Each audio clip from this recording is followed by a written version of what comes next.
The following report contains some disturbing images. The horrific moment when the crashed plane burst into flames just over the horizon, and then the black smoke starts billowing. From another angle, the eerie sight of debris falling. And closer up, burning wreckage and other charred fragments that have turned these Ukrainian fields into a scene from hell. So how on earth could this have happened? As firefighters and emergency services moved in, locals described what they saw. I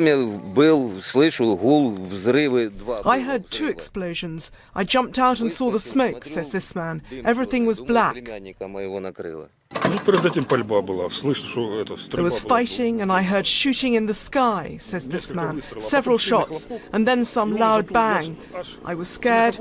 I looked up and saw fragments flying in different directions. In some places, the remnants were twisted and burnt out of recognition. In others, pieces were broken clean off, like this wing, with the clear markings of a Malaysian airliner, and poignant reminders that some of the 295 victims on board, on their way from the Netherlands to Malaysia, were going on holiday. We do believe that there were British nationals on board the flight. We're currently working through passenger data, cross-checking it and referencing it to establish exactly the numbers and identities of those British nationals.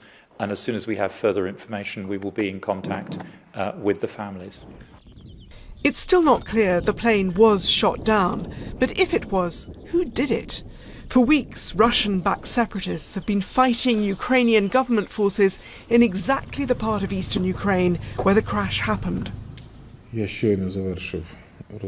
In Kiev, a visibly shocked Ukrainian president called it an act of terrorism. Other members of his government were more blunt, accusing Russian-backed rebels of shooting the plane down with a Russian surface-to-air missile. In recent days and weeks, the rebels have managed to shoot down several Ukrainian military aircraft, and earlier today, a social media site attributed to a prominent rebel leader did claim they'd downed a Ukrainian army transport plane in the same area. But that's all denied by the Moscow-backed rebels, who argue their fighters don't have the long-range weapons needed. They blame the Ukrainian army. Already, this Ukrainian crisis has plunged Russia's relations with the West into a freeze. Tonight, President Obama spoke to President Putin about it. The United States will offer any assistance we can to help determine what happened and why.